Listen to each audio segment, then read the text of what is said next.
Hello students, आज हम लोग शुरू करने जा रहे हैं लेक्चर नंबर 4।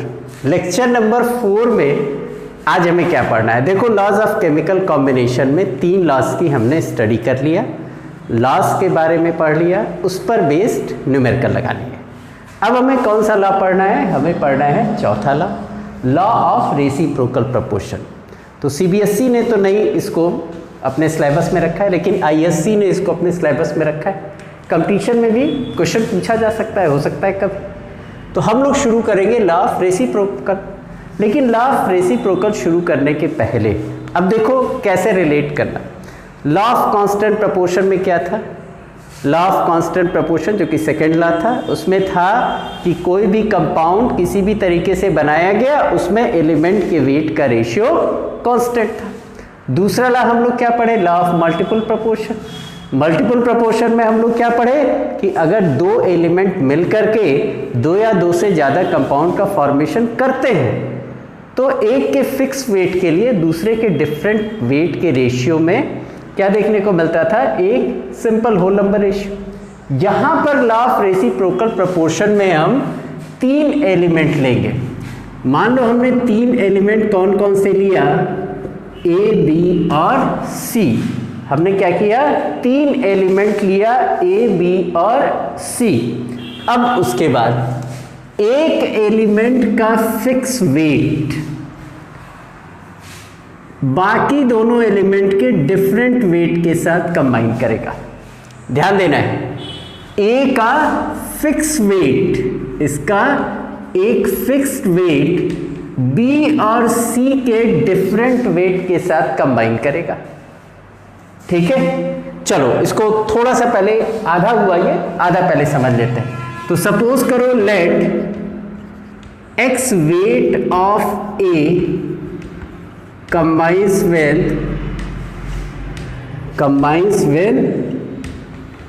वाई वेट, अब ग्राम हो मिलीग्राम हो उससे कोई फर्क नहीं पड़ता, वाई वेट ऑफ बी। इसी तरीके से x weight of A combines with z wait of C। देखो, जो मैंने पहले स्टेटमेंट यूज किया वो यही है कि एक एलिमेंट का फिक्स वेट बाकी दोनों एलिमेंट के डिफरेंट वेट के साथ कंबाइन करेगा। तो इस केस में जो हमने एग्जांपल लिया कि A का x ग्राम ले लिया, मान लो A का x ग्राम B के y ग्राम के साथ कंबाइन किया, A का x ग्राम C के z ग्राम के साथ कंबाइन किया। ये क्लियर हुआ। और एक कंपाउंड क्या बनाया? एक कंपाउंड बना दिया M और यहाँ कंपाउंड क्या बना दिया? N।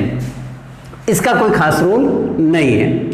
हो सकता है किसी के दिमाग में आ रहा हो कि सर बना क्या, तो मान लो M और N बना।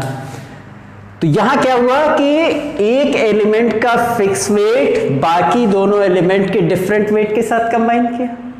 ठीक, तो हम क्या करेंगे? बाकी दोनों एलिमेंट के डिफरेंट वेट का रेशियो निकालेंगे।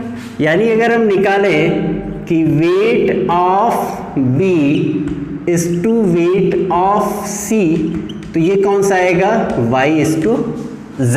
यही आएगा ना, क्योंकि A का वेट क्या है? कांस्टेंट। तो B और C के डिफरेंट वेट का रेशियो क्या हुआ? Y is to Z। अब इसके बाद इसका आधा पार्ट आता है कि एक एलिमेंट का एक फिक्स वेट बाकी दोनों एलिमेंट के डिफरेंट वेट के साथ कंबाइन करेगा, तो उन डिफरेंट वेट्स में एक सर्टेन रेशियो होगा। अगर कभी ये दोनों भी कंबाइन करके किसी कंपाउंड का फॉर्मेशन करें, कौन दोनों? B और C, क्योंकि एक कॉमन हटा दी। B और C अगर कभी भी आपस में रिएक्शन करके एक कंपाउंड का फॉर्मेशन करेंगे तो वो किस रेशियो में करेंगे? Y इज टू Z के रेशियो में करेंगे, या इसका कोई सिंपल मल्टीपल हो सकता है। तो इसकी डिफिनीशन क्या बनती है कि if fixed weight of an element combines with different weights of 2 other elements, then different weights of 2 other elements will bear a certain ratio. Simple ratio नहीं use करेंगे, certain ratio. If these 2 elements ever combine, they will combine either in same ratio और a simple multiple. तो इसको अब हम लोग चलेंगे थोड़ा सा और एग्जाम्पल एक्चुअल वैल्यू के साथ समझने की कोशिश करेंगे। कुछ एग्जाम्पल्स हम लेंगे और उन्हीं एग्जाम्पल के बेसिस पर अब हमारा कोशिश शुरू होगा। तो उसके पहले हम लोग इस डेफिनेशन को लिख लेते हैं। चलो डेफिनेशन क्या लिखते हैं कि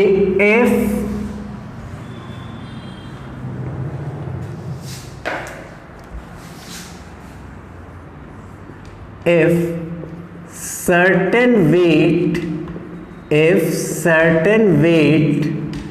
of an element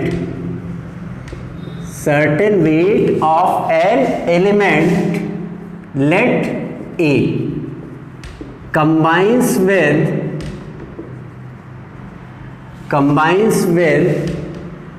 different weight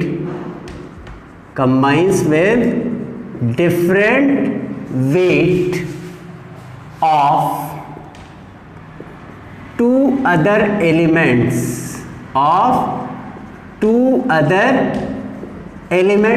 कौन कौन से एलिमेंट्स ले लिया? Let B and C. Then the weights of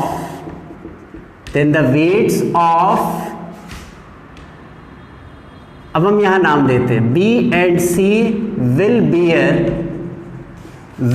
beer a simple ratio. Clear? कोई सिंपल रेशियो इसमें मिल सकता है। If B and C ever combine, यानी अगर बी और सी कभी भी कंबाइन करेंगे, comma they will do so in same ratio or its simple multiple।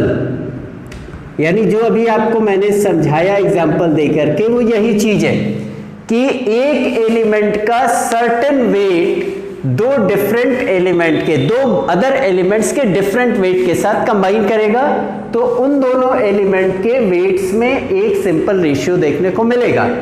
अगर कभी ये दोनों एलिमेंट्स आपस में कंबाइन करेंगे तो या तो उसी रेशियो में करेंगे या उसका कोई सिंपल मल्टीपल हो सकता है। तो एक काम करो, इसका एक स्क्रीनशॉट ले लो। चलो अब इसको हम लोग एक एक्चुअल एग्जाम्पल के बेसिस पर और क्लियर करते हैं। हमने 3 एलिमेंट्स लिया, कार्बन, हाइड्रोजन और ऑक्सीजन। कार्बन हाइड्रोजन के साथ रिएक्शन किया, सपोज करो एक कंपाउंड कौन सा बन गया? CH4। हाइड्रोजन ने ऑक्सीजन के साथ कंबाइन किया, एक कंपाउंड कौन सा बन गया? वाटर। कार्बन ऑक्सीजन ने एक के साथ कंबाइन किया तो क्या बन गया? CO2 बन गया। तो हमने क्या किया? हमने 3 एलिमेंट्स लिए, कार्बन, हाइड्रोजन और ऑक्सीजन, और उससे क्या किए? देखो एक कॉम्बिनेशन तैयार किया। कार्बन हाइड्रोजन मिलकर के क्या बनाए? CH4। हाइड्रोजन ऑक्सीजन मिलकर के क्या बनाए? H2O। कार्बन ऑक्सीजन मिलकर के क्या बना दिए? CO2। अब हम लोग क्या करेंगे? पहले 2 कंपाउंड लेते हैं और उसमें जो कॉमन एलिमेंट है उसके वेट को फिक्स करते हैं। तो चलो देखो, इन CH4 में अगर देखा जाए तो कार्बन कितना है? 12 है, और हाइड्रोजन कितना है? 4 है। H2O में हाइड्रोजन कितना है? 2 है, ऑक्सीजन कितना है? 16 है। CO2 की बात करें तो कार्बन कितना? 12, ऑक्सीजन कितना? 32। तो कोई भी 2 कंपाउंड हम लेकर के शुरुआत कर सकते हैं। तो हम क्या किए? पहले ये दोनों कंपाउंड लिए। अब इन दोनों कंपाउंड में कॉमन एलिमेंट कौन सा? हाइड्रोजन। तो चलो देखो, इन CH4, अब CH4 में जो कॉमन है उसको बेस बना के चलेंगे। 4 parts hydrogen combine with 12 parts carbon. तो 1 part hydrogen combines with 12/4, that is 3 parts of carbon। दूसरा कंपाउंड H2O, दोनों में हाइड्रोजन कॉमन था। H2O में अगर बात करें तो two parts hydrogen combine with 16 parts oxygen. तो 1 पार्ट हाइड्रोजन कंबाइन विद कितना निकल गया 16/2, that is 8 parts of oxygen. तो हमने एक एलिमेंट का वेट क्या किया, फिक्स कर दिया। क्या लिया, 1 पार्ट हाइड्रोजन, ये हमने फिक्स कर लिया। तो यही लॉ कहता है ना कि एक एलिमेंट का फिक्स वेट बाकी दो अदर एलिमेंट के डिफरेंट वेट के साथ कंबाइन करेगा। तो हमने क्या निकाला, ratio of carbon is to oxygen, ये कितना हो जाएगा 3:8, यही ना होगा। अब यही क्वेश्चन कहता है अगर कभी कार्बन और ऑक्सीजन आपस में कंबाइन करेंगे, अगर कभी कार्बन और ऑक्सीजन आपस में कंबाइन करेंगे तो या तो इसी रेशियो में कंबाइन करेंगे या इसका कोई मल्टीपल हो सकता है। तो चलो देख लेते हैं। इन दोनों के कॉम्बिनेशन से हमने क्या बनाया था, CO2 बनाया था। तो हम निकाल लेते हैं इन CO2 कार्बन कितना था, यहां हम लोग लिख चुके हैं पहले ही। कार्बन कितना है 12, ऑक्सीजन कितना है 32। तो ratio of carbon is to oxygen कितना हो जाएगा 12:32, यानी ये कितना हो गया 3:8। तो देखो सेम आ गया ना, हमने यहाँ 3:8 निकाला था, यहाँ क्या हो गया 3:8 आ गया। तो यही चीज थी law of reciprocal proportion. 3 elements लिए, एक एलिमेंट का फिक्स वेट दूसरे बाकी जो दोनों एलिमेंट्स हैं उनके डिफरेंट वेट के साथ कंबाइन किया, जिसमें एक सिंपल रेशियो देखने को मिला। अगर ये दोनों आपस में कंबाइन करके कोई कंपाउंड बनाते तो या तो सेम रेशियो होता या इसका होल नंबर मल्टीपल होता। तो यहां देखो हमारा आंसर क्या आ गया, सेम रेशियो आ गया। तो ये क्लियर हो गया होगा। तो इसका एक स्क्रीनशॉट ले लो, फिर हम लोग न्यूमेरिकल लगाना शुरू करते हैं।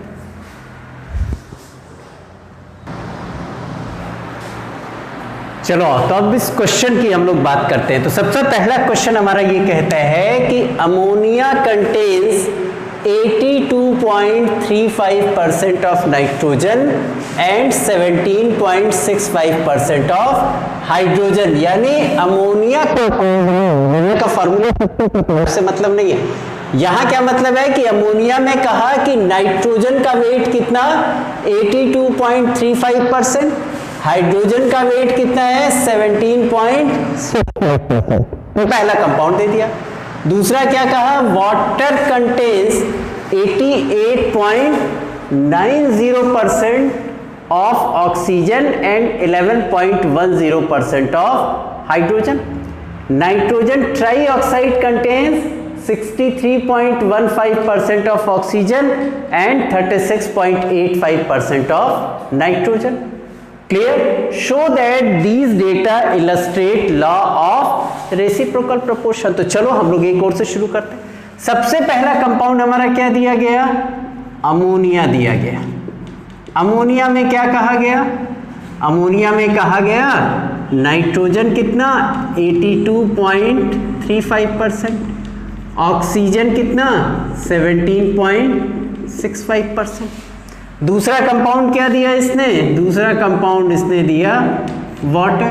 वाटर में क्या कहा, ऑक्सीजन कितना है, ऑक्सीजन है आपका कितना 88.90% और हाइड्रोजन कितना है 11.10%। ठीक है। अब इसके बाद देखो तीसरा आपको क्या कंपाउंड दिया गया, तीसरा कंपाउंड दिया गया नाइट्रोजन ट्राईऑक्साइड। नाइट्रोजन ट्राईऑक्साइड में नाइट्रोजन कितना दिया गया, नाइट्रोजन आपको दिया गया 36.85। सॉरी अमोनिया था ना, मैंने यहाँ पे ऑक्सीजन लिख दिया, गड़बड़ हो गई, ध्यान देना, हो सकता है गर्मी बहुत है ना। नाइट्रोजन कितना, ऑक्सीजन 63.15%। गड़बड़ हो गई थी, मैं सोच रहा था कहाँ चला गया लिखने में। Writing mistake. चलो शुरू करते हैं पहले और दूसरे कंपाउंड को लेकर के।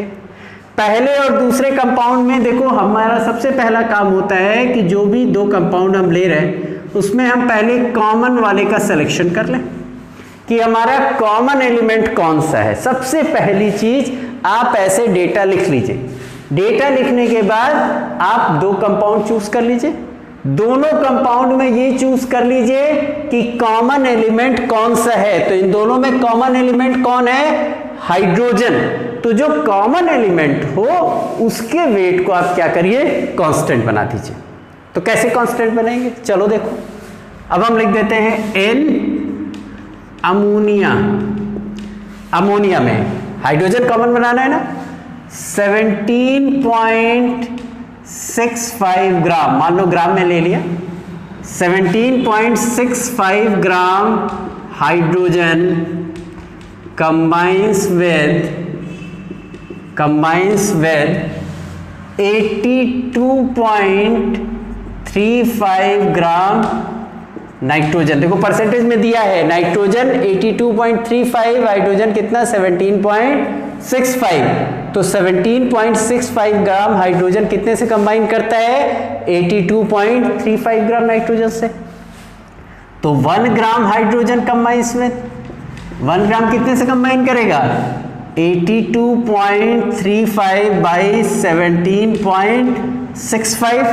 ये आपका आंसर कितना आएगा? ये आपका आंसर आएगा 4.67 ग्राम नाइट्रोजन। यानी 1 ग्राम हाइड्रोजन के साथ कितने ग्राम नाइट्रोजन ने कंबाइन किया? 4.67 ग्राम ने कंबाइन किया। दूसरा केस देखते हैं वाटर का। चलिए वाटर में भी, अब दोनों में हाइड्रोजन कॉमन था ना, तो हाइड्रोजन इक्वेट करते हैं।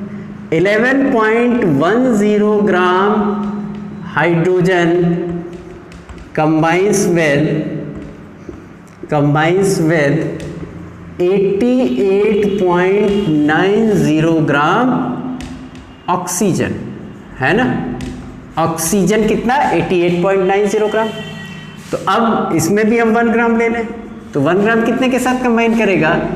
88.90 डिवाइडेड बाई 11.10, ये लगभग कितना आएगा? 8.01 ग्राम। ठीक है। अब तो एक एलिमेंट का फिक्स वेट, यहां चलो हम हाइड्रोजन लिख देते हैं, कंफ्यूजन नहीं होगा। एक एलिमेंट का फिक्स वेट 1 ग्राम हाइड्रोजन था और यहां भी क्या है? 1 ग्राम हाइड्रोजन। तो एक एलिमेंट का फिक्स वेट बाकी दो अदर एलिमेंट के डिफरेंट वेट के साथ कंबाइन किए।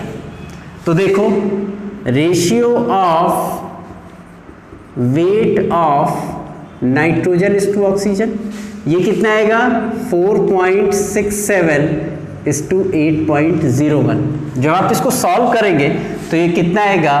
1 इज टू 1.72। तो ये एक सर्टेन रेशियो आ गया। ठीक है।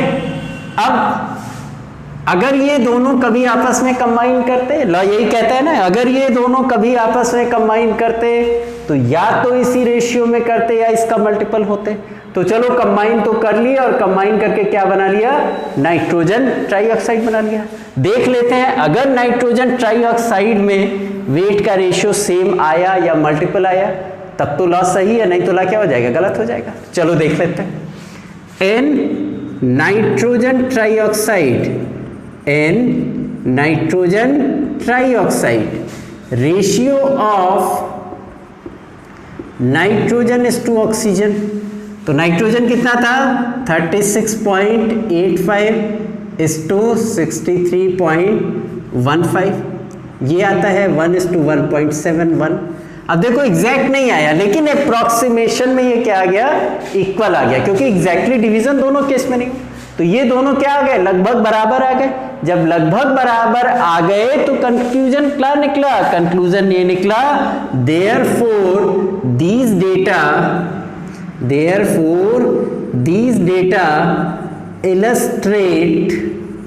illustrate law of reciprocal proportion, law of reciprocal proportion।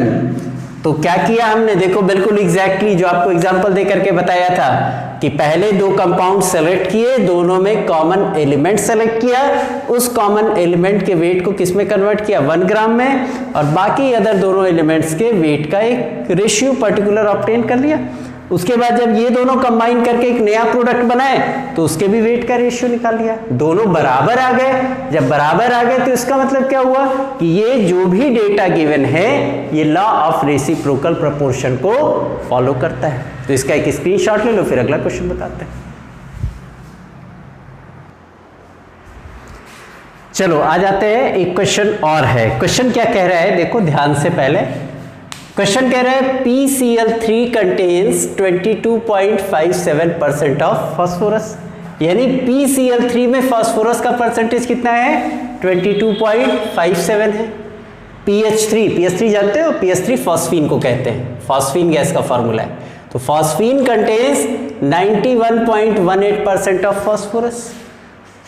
HCl contains 97.23% of chlorine, यानी आपको तीनों कंपाउंड में एक एक एलिमेंट का परसेंटेज दिया है, तो आप क्या करेंगे, आप दूसरे कंपाउंड का परसेंटेज कैलकुलेट कर लीजिए। चलिए एक एक करके देखते हैं। पहले हम बात करते हैं PCl3 की। तो PCl3 में फास्फोरस कितना, 22.57%। क्लोरीन नहीं ना मालूम, क्लोरीन निकालेंगे तो क्लोरीन कितना हो जाएगा, 100 माइनस 22.57, तब ये कितना आ जाएगा, ये आपका जाएगा 77.43%। दूसरा कंपाउंड था फॉस्फीन यानी PH3, तो इसमें फास्फोरस कितना दिया गया, 91.18%। तो हाइड्रोजन कितना हो जाएगा, 100 माइनस 91.18, यानी ये कितना आ जाएगा, 8.92%। ये इतना आएगा ना, 8.82% आएगा। चलो HCl की बात करते हैं। HCl में क्लोरीन कितना, क्लोरीन है आपका 97.23%। तो हाइड्रोजन कितना हो जाएगा, 100 माइनस 97.23%, यानी अब ये कितना आ गया, या परसेंटेज के साइन नहीं लगाते, हटा दिए, ये आ जाएगा 2.77%। आ गया। अगेन सेम काम करना है, ये मैंने इसीलिए कहा कि चलो एक क्वेश्चन और प्रैक्टिस हो जाता है। इन दोनों में कॉमन एलिमेंट कौन सा, फास्फोरस। तो फास्फोरस को कांस्टेंट बनाते, कैसे बनाते हैं, देखो NPCl3 22.57 gram, 22.57 gram phosphorus combines with 77.43 gram chlorine, यानी इतने ग्राम फास्फोरस इतने ग्राम क्लोरीन के साथ कंबाइन किया। तो 1 ग्राम फास्फोरस, पूरा लिख देता हूं मैं, 1 ग्राम फास्फोरस कंबाइंस में ये कितना हो जाएगा, 77.43 डिवाइडेड बाई 22.57, इसको डिवाइड करोगे तो आंसर कितना आएगा, 3.43 ग्राम Cl2। ये आ गया। दूसरे केस में देखते हैं NPH3, PH3 में चलो कांस्टेंट किया जाए। PH3 में कांस्टेंट करते हैं फास्फोरस को, तो स्टेटमेंट की शुरुआत करते हैं। 91.18 gram phosphorus combines with 8.82 gram hydrogen. तो 1 ग्राम फास्फोरस combines with, ये कितना हो जाएगा, 8.82 डिवाइडेड बाई 91.18, ये आ जाएगा 0.097 ग्राम हाइड्रोजन। तो देखो हमने क्या किया, फास्फोरस को हमने कांस्टेंट कर लिया ना, यहां भी 1 ग्राम फास्फोरस, यहां भी 1 gram phosphorus. Different weight chlorine और हाइड्रोजन के निकाल लिए, क्या क्या निकाल लिए, 3.43 निकाल लिया, और क्या निकाल लिया, 0.097 निकाल लिया। अब हम क्लोरीन और हाइड्रोजन के वेट का रेशियो निकाल लें। तो अब हमारा स्टेटमेंट क्या हो जाएगा, ratio of weight of chlorine is to hydrogen. तो ये कितना लिखेंगे, ये लिखेंगे 3.43 डिवाइडेड बाई 0.097। तो ये कितना आ जाएगा हमारा, ये आ जाएगा 35.3:1। 1। ये हमारा एक रेशियो आ गया, थोड़ा और इसको बड़ा लिखते हैं, ये हमारा एक रेशियो आ गया 35.3:1। अब क्लियर हो गया, ठीक। अब हम ये पता करें कि जो हमारा HCl दिया गया, उस HCl में क्लोरीन और हाइड्रोजन के वेट का परसेंटेज क्या क्या इसके बराबर है? बराबर है तो जस्टिफाइड हो गया लॉ, नहीं बराबर है तो नहीं होगा। तो चलो कर लेते फटाक से।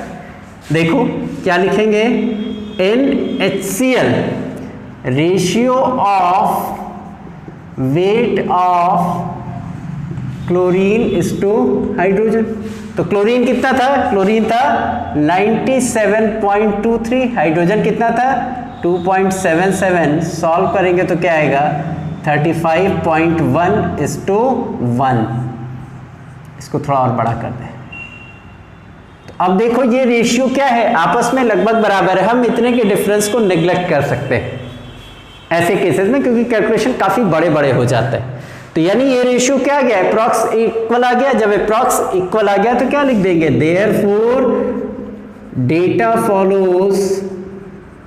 Follows law of reciprocal proportion.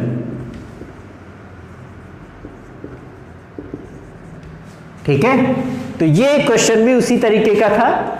थोड़ा इसमें एक ही एलिमेंट का परसेंटेज दिया था तो दूसरे को 100 निकाल करके माइनस करेंगे। तो एक काम करो, इसका भी एक स्क्रीनशॉट ले लो।